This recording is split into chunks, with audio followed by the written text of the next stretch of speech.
Hey nerds. So I'm going to talk here about this video in which my boy Alex O'Connor is talking about Joe Rogan's stupid position on God, him having recently changed his mind on the subject.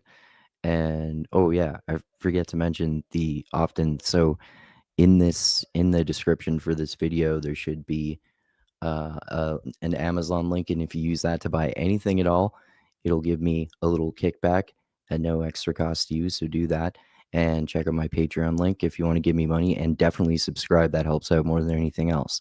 All right, so I've talked about Alex O'Connor, who's looking very nice and mustachy here, and he's talking about, of course, famous or infamous podcaster / comedian, depending on how you look at him, Joe Rogan, who's become a mega cuck and super fucking dumb about everything lately, anti-vaxxer dumbass who believes every feasible conspiracy theory, and he used to be smart. So we had this idea recently that I'm sticking with, he's half trolling when he says half of the shit that he says, but he said something like the Big Bang is a bigger miracle than God creating everything. I'm not good at an impression of Joe Rogan, bro. Like the Big Bang is like a bigger miracle than God creating everything. So I'm sticking with Jesus, bro. So we're gonna have Alex O'Connor, as he does, like half seriously agree with his opinion in order to kind of like steelman it and present it to some cosmologists, aka like sort of physicists, and they take it way too seriously. So we'll get into it here. Joe Rogan went viral for saying that he's, quote, sticking with Jesus. Reason being that the difference between science and religion is that science only asks you to believe in one miracle, that the universe just sort of pops into existence out of nothing. Okay, maybe that relies on this idea that the universe has a beginning at a point in time, which, as we've discussed, it might not. The universe might be infinite. But as I said, even if the universe is past eternal, it still seems that there would be some reason why that eternal thing exists. And so Joe Rogan says that the miracle that the scientists ask you to believe in is that the universe just sort of exists for no reason, or out of nothing, or however you want to think about it. And like, if you think it's so ridiculous to believe in the miracle of the resurrection, isn't it equally ridiculous to believe in that kind of miracle? And isn't science therefore ultimately based on a similar kind of faith? Well, let's separate the two miracles, right? One is that the universe came from... No, if you're talking about the resurrection of Jesus, that this dead guy died and then he rose from the dead, and then depending on what version of Christianity or Catholicism or whatever you believe, he's a man, he's also a god who is his father, and he's also a ghost, and he rose from the dead. Like, people don't actually obviously get risen from the dead. We have scientifically figured out with the power of science that the Big Bang actually it almost is guaranteed to have occurred, as much as you can guarantee the certainty of anything happening, which I've talked about many times before. You certainly cannot do, but obviously you can weigh the amount of evidence for one claim or another, and there's a hell of a lot more evidence for the claim that there was a Big Bang that created the universe than there is for the claim that Jesus rose from the dead or that God created the earth. And there's zero evidence for any of those things, regardless of what creationists will tell you. And there's nothing wrong with being a religious person or believing that God exists. You can be a religious person and still respect science. In fact, in today's world, probably most people do, I'm guessing, but you don't have to have this dumb idea of religion that's very hostile towards science for no fucking reason.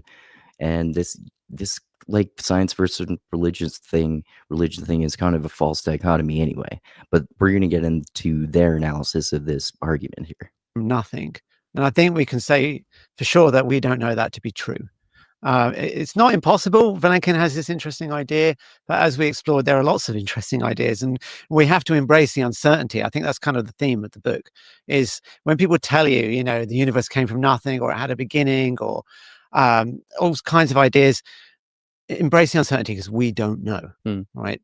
So we can't say the universe came from nothing. So Joe Rogan... I think that's key there. We don't know. like they're saying too. And they're about to get into the fact that other than just the Big Bang Theory, there also are many other alternative theories about the universe, whether it actually did have a beginning or an end, whether it's infinite, whether it was started in some other way, whether the Big Bang was connected to other events. There are all sorts of possibilities, and they get into some interesting ones here, but also about the distinction between what exists and why it should exist, and that, importantly, crucially to me, that science and religion ask different questions. You don't have to pretend that they answer the same questions. And I think it's just misstating the case here. But that doesn't mean we shouldn't address this issue of what's the reason that the universe exists. There's a simple way to protect your privacy online and get full access. Okay, I'm going to skip this stupid ad here. Another interesting model that we haven't talked about too much is this idea of a time loop.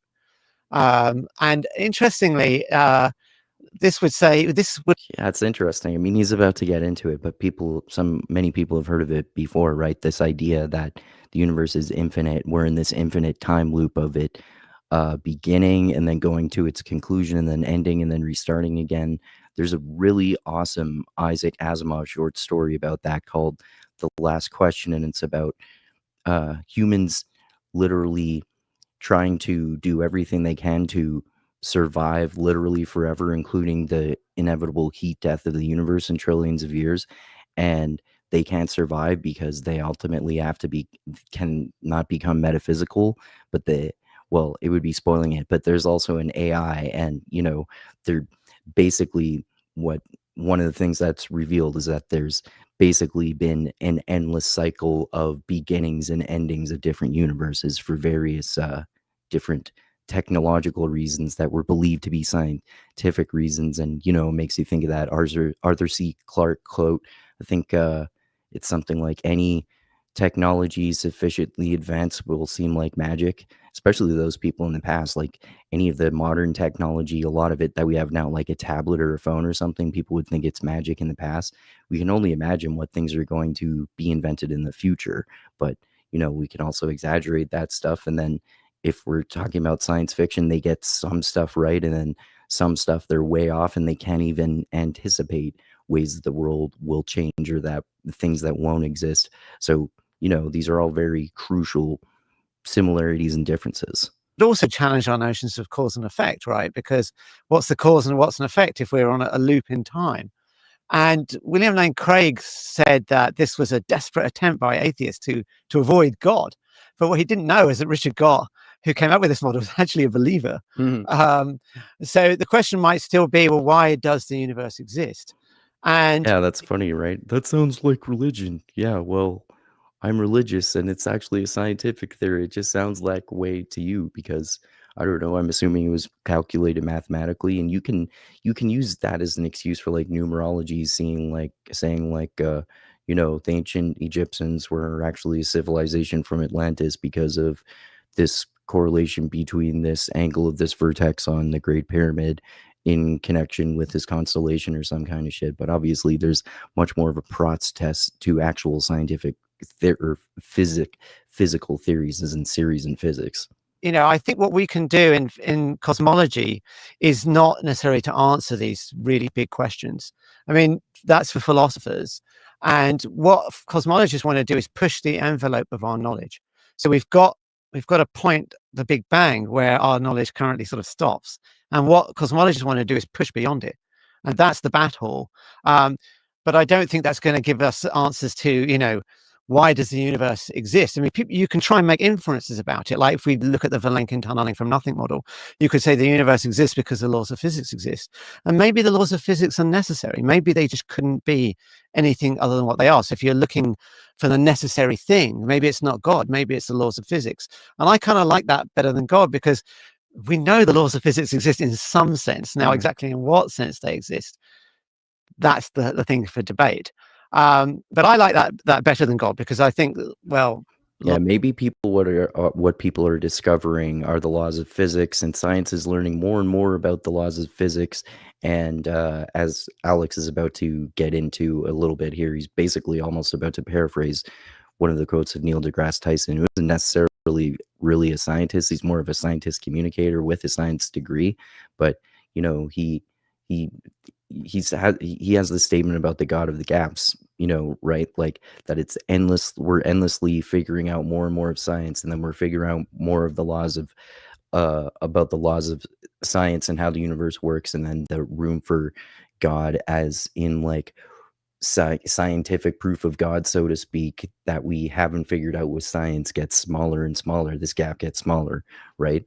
So that was an interesting point that he's alluding to, that that Alex comments on. Laws of physics seem more parsimonious, but of course this is a speculative idea, and maybe there is no reason. Maybe it just is. And you know, I think Bertrand Russell just said the universe just is, and that's it.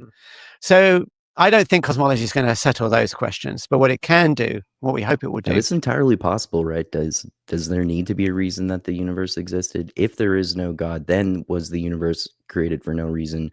Or maybe even if there is a God, maybe God created the universe for no reason. Maybe God creates like a universe every 5 seconds and it's just a game and it doesn't matter. Like there are innumerable different theories about that could work one way or the other, you could say, right? It's pushed the edge of our knowledge from just after the Big Bang to maybe so before. Joe Rogan might have the wrong idea of what the Big Bang is, and what you're required to believe to accept the Big Bang, but it's not Yeah, that's a common straw man of a lot of religious people who think that you shouldn't believe in the Big Bang if you believe in God. Like you think that, oh, if you believe in the Big Bang, then that means you have to believe that the universe was created for no reason. No, you can just think that that's how it was created. You can believe whatever the hell reason you want to believe for why it was created. They think there's this inherent connection between believing a scientific theory and that refuting a religious theory directly, which is not always the case. It's not even necessarily the intention always. Like,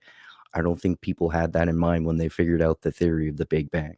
legitimate of him to go, but like at least the kind of scientist that says, well, the Big Bang has, you know, done away with our need for religion and sort of has explained everything. Actually, no. In order to think that the Big Bang has somehow explained the beginning of the universe, you kind of are believing in some kind of miracle, if at least the miracle of explanation, which scientists just cannot even begin to approximate right now. Is that putting it too strongly? I don't know if I'd want to use the word miracle. There are certainly unanswered questions that I think physics. And it's not really like a miracle, the Big Bang, because they figured it out with like empirical science, right? Like a miracle, like to me, would mean that it happened just spontaneously and we have no idea what happened. So like according to science, we know how the universe was created, but so it's not like, it's more like it's incredible. It's extremely incredible. It's even more incredible perhaps than the claim that God created the universe. But we're not saying that someone intentionally, I shouldn't say we, I'm not a scientist, but scientists are not saying that that the universe was even created for a reason. It just was created. No one actually knows why. That's the important point, right? You know, it's not setting its task to answer. Do you think Joe Rogan is embodying like an illegitimate like criticism there as a whole, which is to say, okay, maybe he's got the wrong model of the Big Bang or whatever, but even if we corrected that and said, you know, Rogan, like maybe the universe didn't come from nothing, maybe it's past eternal, he goes like, oh, okay, that's interesting, but like, man, like still there's this question of like why it exists, and the scientist is just asking me to just accept that there is some reason that we just don't know, and it's like, man, I'm sticking with Jesus because that's more sensible to me. Well, we asked you to embrace the uncertainty, and sticking with Jesus is not embracing the uncertainty. So you're not asking someone like Joe Rogan to say, don't stick with Jesus, stick with, you know, the quantum loop theory, because that's the correct. It's rather, don't stick with Jesus because we don't know what to stick to yet. Maybe it's Jesus. Yeah. And maybe if it is Jesus, science isn't the method we'll use to. Yeah, I think what he's getting at is that, like, you don't have to either. It's a false dichotomy. You don't have to either say that the Big Bang objectively actually occurred, and that means you can't believe in Jesus, or you have to believe in Jesus, and if you believe in Jesus, then you can't believe in the Big Bang. Like, you can believe in both of these things. I think that's what he's getting at there. Find that out, but the resistance to this religious impulse is not because you have a better explanation, but just because you have alternative explanations and we don't know which one is the correct one. I think that's Fair sums it enough. up perfectly. Yeah. Nayesh, do you have a view on this? Yeah, I mean, I think this is just a misunderstanding of kind of scientific method, saying that I mean, miracle, of course, is a loaded word. Depends on, I guess, if you're religious or not. Depends. You feel differently about it. But and the thing is, you asked this earlier. That okay, does the rules break? Do the rules break at the Big Bang, or do? And I was gonna say, and I can kind of say that again. Like 150 years ago, the rules. I think he means the laws of physics. Did the laws of physics break down at the beginning of the universe? Like, did the laws of physics not apply before the creation of the universe? Is that even relevant? Like, if there was nothing for the laws of physics to have existed, and why does that matter anyway? Like, it's very interesting to think about. The rules of physics broke at the surface of the sun. So yeah, was God there? Yeah, and at some point the laws of physics broke near the speed of light. Yeah, the laws of physics broke, with really, really heavy objects. That's right, absolutely. I mean, at various stages in the development of science, we had certain rules or laws, approximate ones, and they were very good in some domains, and then we pushed them. At some point they broke down. And 150 years ago, that was the surface of the sun. And then we learned about relativity, learned about nuclear physics, and then we could then explain how plasmas behave, how convection works in plasmas, and how nuclear fusion works. Now that point is near this Big Bang singularity, or a hot Big Bang. Are we making progress? I think we are making progress. I think we're pushing further. But I mean, it's kind of an arbitrary point to say that, okay, so now this is where the science is going to end here, definitely. And yeah, it could have ended, I suppose, any point in the past 300 years, at any point, but it hasn't. It's been making progress steadily, and we're doing the same things. That always seems to happen with science. Like, it's entirely possible that there are going to be roadblocks reached by one or multiple or even all fields of science at some point, but historically speaking, when like physics he's been talking about specifically here, it's hit a roadblock. There's been like a plateau, incremental progress, I should say. I can talk. And then eventually there's another breakthrough. I mean, it doesn't necessarily always happen like that either, but I mean, eventually there's more that gets figured out. And then when you figure more out, you discover that there is so much more to be figured out other than what you just figured out, because it's like opening a Pandora's box of new information to be discovered. This AI tool will create a stunning ebook. These stupid AI ads, they annoy the hell out of me. Okay. But kind of broader implications of whether, I mean, is there room for religion in science? I think there is. I think this is more of an evolutionary question as opposed to maybe scientific. Well, I mean, still a scientific question, but maybe science of humans, not science of cosmology. Which is to say that, I mean, cosmologists are humans, and humans have lived with religions for thousands of years, if not longer, as far as we know in written history. So the question, and this is the question I like to ask, that you can take a cosmologist out of religion, but can you take religion out of a cosmologist? I mean, if this is something that's built into our DNA, because I'm not Christian, I'm not Muslim, I'm an atheist, but then you're still living life the same way that your ancestors have been living. And I mean, on the surface is very different, but we're still drinking water, we're still breathing air. So, and now this starts to sound like some Jordan Peterson shit. Well, science is really religious because, religious people drink water, and science people drink water. Scientists drink water, therefore they're religious. Certain things in our brain may work the same way, and maybe we kind of develop religions in new senses. Like, for example, is inflationary cosmology or a string theory modern day religions? And we kind of go into length as to what extent that question. Yeah, a lot of people have talked about that before, like Eric Weinstein, who sometimes has good takes, but has this delusional sense of grandeur.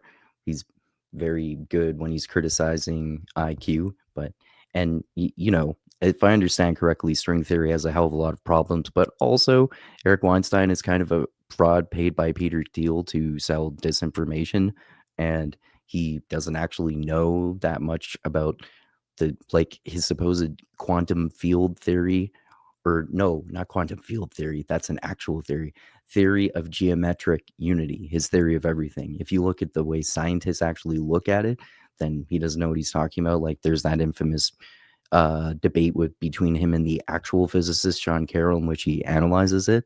But anyway, yeah, that's an interesting point there.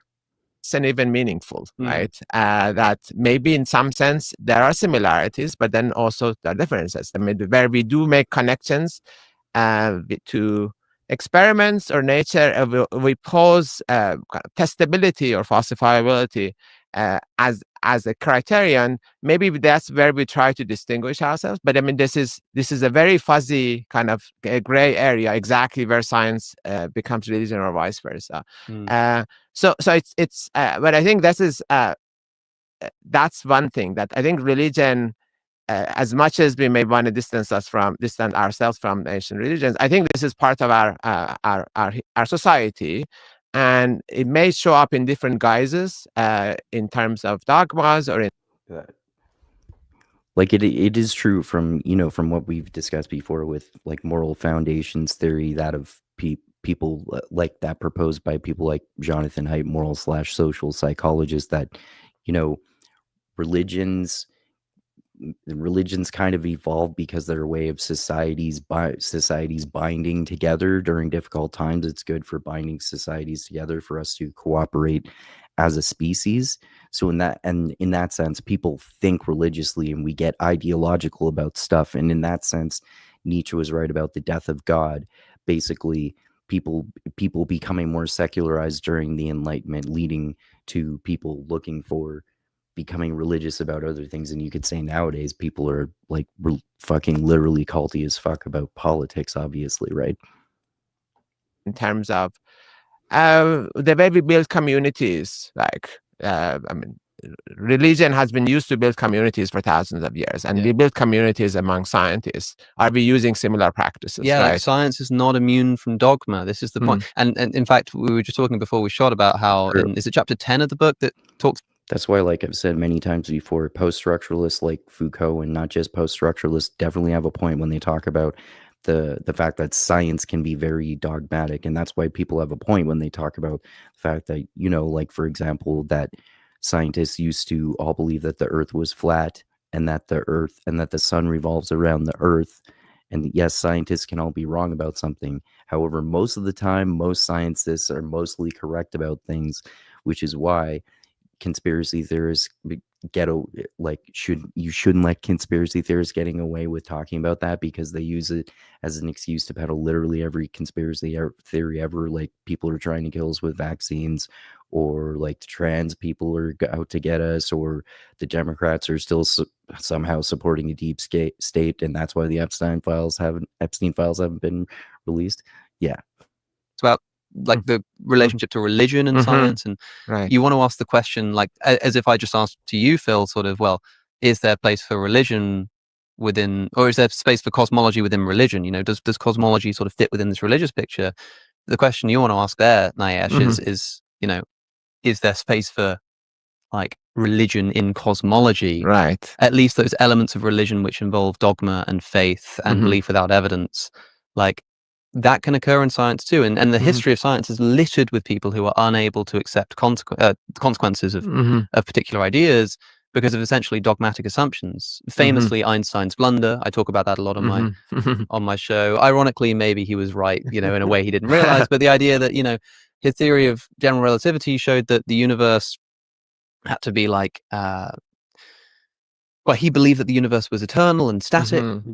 But general relativity said that it would all collapse. Right. And so he introduces this cosmological constant which holds it in place. And then when he realizes that the universe is actually like expanding and not, you know, static, he's like, I was so silly. He takes it out. He calls it his greatest blunder. And it was because of a philosophical commitment that he wasn't sort of willing to let go of. And philosophical commitments have gotten in the way of science, not just like religious institutions standing in front of scientists and saying, you know, you shall not enter. but scientists themselves unable to Right. shake certain conceptions. And one of my favorite things that I've just thought about that you do in the book, when you're talking about the multiverse in particular, and this idea that the multiverse is ridiculous and like it's so silly and speculative, and as if there are a billion. I forgot to unmute myself. Yeah, that's a good point that he was that he's about to get into there. It's another the one I was alluding to. Oh, I'm forgetting to talk into the mic. The point that I was alluding to that he's getting at, similar to the one that Neil deGrasse Tyson makes. Like, people say, "Oh, the multiverse, that sounds like science fiction." Well, once the idea that there was something outside of our Earth was science fiction, and then the idea that there was more than one star is fiction, and then the idea that there was only one galaxy was a fiction. Now there's more than one galaxy. Couldn't there be more than one universe? A multiverse? Maybe there are multiple multiverses. Who knows? Billions of multiverses. Like, come on, universes. And you very briefly, in like one sentence, track this history of science where you say, well, it used to be that the Earth was special and there were no other planets. Then we discovered actually there are other planets. But our sun is really special. We realized that the planets go around the sun, and our sun is this really special object, separate from all the stars. And then we looked at the stars more closely, and we realized actually there are billions of suns, and all those little stars are actually the same as our sun, and there's nothing special about it. And then we thought, okay, but like all of these stars are sort of collected into this galaxy, and there's this one galaxy that we all exist in. And then we started seeing these fuzzy objects in the sky, which Kant calls it an island universe. People are like, no, it's just some kind of weird star or something. And then, yeah, Kant called the sun an island universe. I didn't actually even know that. That's something you wouldn't know about Kant from reading anything about his philosophy. Thanks to the work of the Harvard computers, some very, very like undersung heroes, women who were sort of doing the calculations that allowed us to discover, because of a particular kind of star in those fuzzy patches, that actually those fuzzy patches are galaxies as a whole. So first the Earth was special, then it wasn't. Then the sun was special, then it wasn't. Then our galaxy was special, then it wasn't. There were lots of galaxies. And now our universe is special.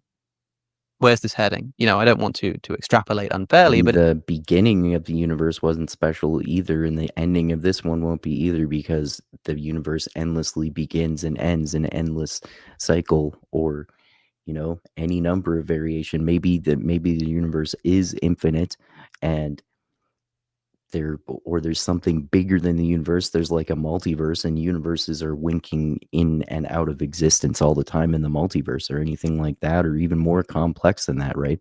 it seems at least plausible that one day we will look back in the same way as we look back on those instances of science.